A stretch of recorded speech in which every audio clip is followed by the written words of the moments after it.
हमारे बलिदानी भाई राजीव दीक्षित जी का सौपन जहर मुक्त खेती अब पूरा होने वाला है। 22 लाख से अधिक पूरे भारत में घूम घूम कर जो व्याख्यान उन्होंने जहर मुक्त खेती के लिए दिए थे, आज उनका परिणाम ये है कि भारत का जनमानस ये बात जानने लगा है। और उसी जागरूकता के कारण आज हमारे देश के महान प्रधानमंत्री नरेंद्र मोदी जी ने घोषणा की है कि 16 दिसंबर को प्राकृतिक खेती, जीरो बजट खेती पर बहुत बड़ा कार्यक्रम राष्ट्र स्तर का आयोजित किया जा रहा है। आइए सुनते हैं हमारे महान प्रधानमंत्री जी की वाणी से। बलरामपुर से देश भर के किसानों को एक विशेष निमंत्रण भी देना चाहता हूं और मैं चाहूंगा सिर्फ उत्तर प्रदेश के नहीं, देश भर के किसान मेरे इस निमंत्रण का स्वीकार करें और मेरे साथ जुड़े। मेरा निमंत्रण किस बात का है? इसी महीने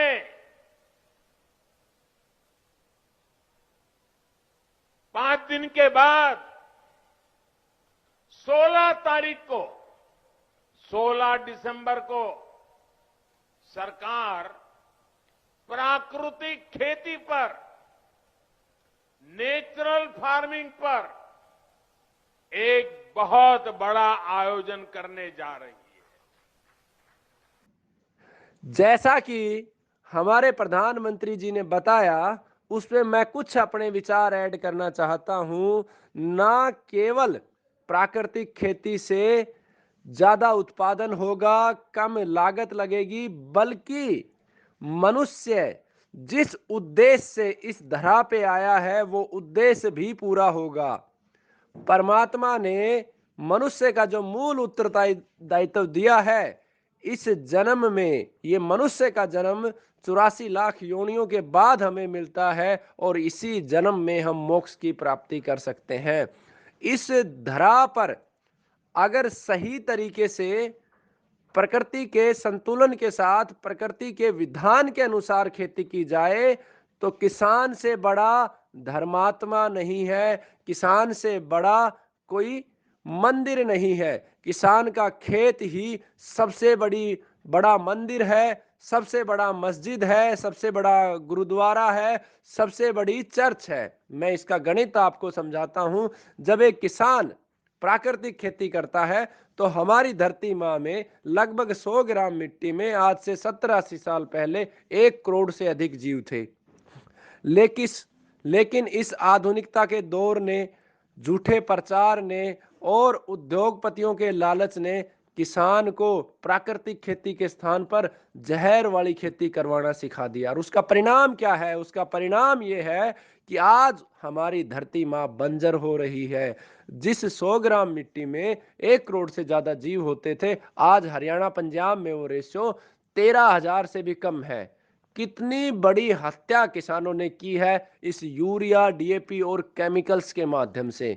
तो आप कल्पना कीजिए कि क्या कभी कोई जीव हत्यारा परमात्मा को प्यारा हो सकता है? परमात्मा का प्यारा हो सकता है? धार्मिक हो सकता है? नहीं।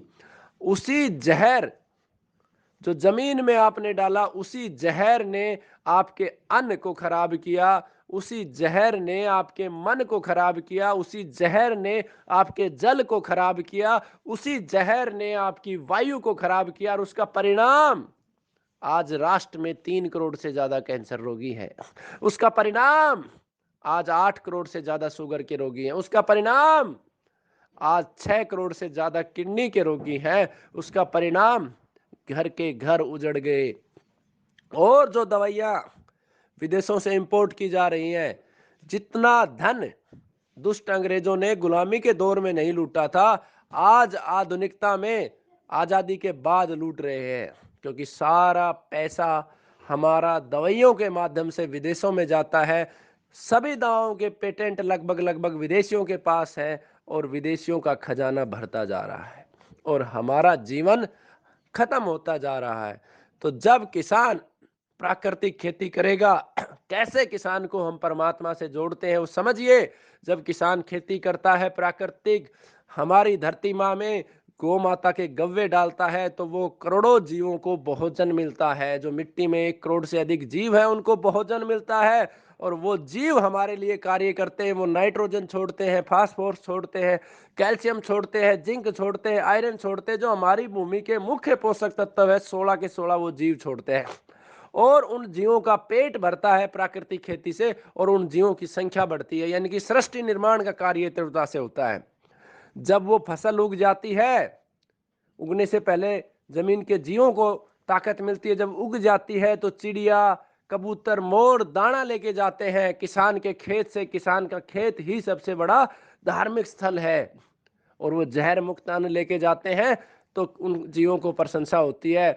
जब फल किसान लगाता है तो जो अमरूद का फल है उसे तोता खाता है, और बहुत सारे जीव खाते हैं, और धर्म की प्राप्ति होती है। क्योंकि ये जितने भी जीव हैं इस धरा पर, जितनी भी वनस्पतियां हैं, ये सब हमारे भाई बंधु हैं। हम सब एक दूसरे के लिए कार्य कर रहे हैं। जब किसान खेत से अपनी फसल को काटता है, काटने के बाद किसान कुछ अन्न उसके खाते में रह जाते हैं, कि यानी कि जहां पर वो फसल निकालता है उसे चींटियां चुग के लेके जाती है। तो फिर से वो किसान परमात्मा का कार्य करता है, और जब अन्न निकाल लेता है तो उसी अन्न से पूरे राष्ट्र को भोजन मिलता है। फिर वो परमात्मा का कार्य करता है, सभी का मन अच्छा करता है। उसके बाद जो भूसा बच जाता है, उस भूसे को गौमाता, भैंस, बकरी और सृष्टि के अनेकों जीव खाते हैं। तो फिर किसान परमात्मा का कार्य करता है। लेकिन ये कार्य तभी होता है जब जहर मुक्त खेती होती है। जब जहर डालना शुरू करता है किसान, तो सृष्टि के सभी जीवों को मारना शुरू कर देता है, और वो अधर्म हो जाता है, पाप हो जाता है। तो आज जो प्रधानमंत्री जी ने कार्य किया है, मैं नमन करता हूं, उनको वंदन करता हूं कि आपने आज एक बहुत बड़ा धार्मिक कार्य किया है। और कुछ मांग मैं आपके चरणों में रखता हूं कि आप जिस प्रकार से यूरिया, डीएपी और पेस्टिसाइड्स पे सब्सिडी देते हैं, जो किसान जहर मुक्त खेती करता है उसको भी आप 1,000-2,000 रुपए मासिक सब्सिडी दे दो। लेकिन नियंत्रण जरूर रखना, क्योंकि इस देश में मक्कारों की कमी नहीं है। आप उसके अन्न को चेक करके आप ही खरीदें उस जहर मुक्त अन्न को। विदेशों में भारी मांग है, अच्छे मूल्य पे बेचो, सरकार भी पैसा कमाए, किसान भी पैसा कमाए। विदेशियों ने खूब लूटा है हमें, हमें उनकी सेवा करते हुए उस धन को वापस लेके आना है। भारत को फिर से सोने का चिड़िया नहीं शेर बनाना है। दूसरी मांग मैं आदरणीय प्रधानमंत्री जी से करता हूं कि हमारा मन, हमारी प्राण ऊर्जा खत्म की जा रही है बीजों के माध्यम से। आप प्राकृतिक खेती तभी संभव है देसी बीजों का जब इस्तेमाल होगा।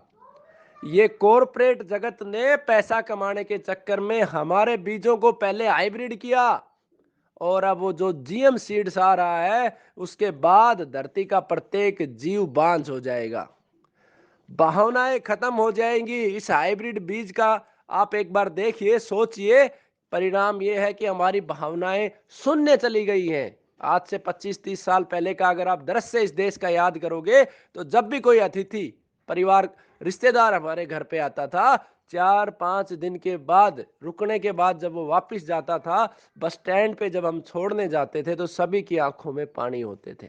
आज वो पानी कहाँ चला गया? मनुष्य वही है, हम उन्हीं पूर्वजों की संतान है। लेकिन गीता में कहा गया है, जैसा खाए अन्न वैसा होए मन।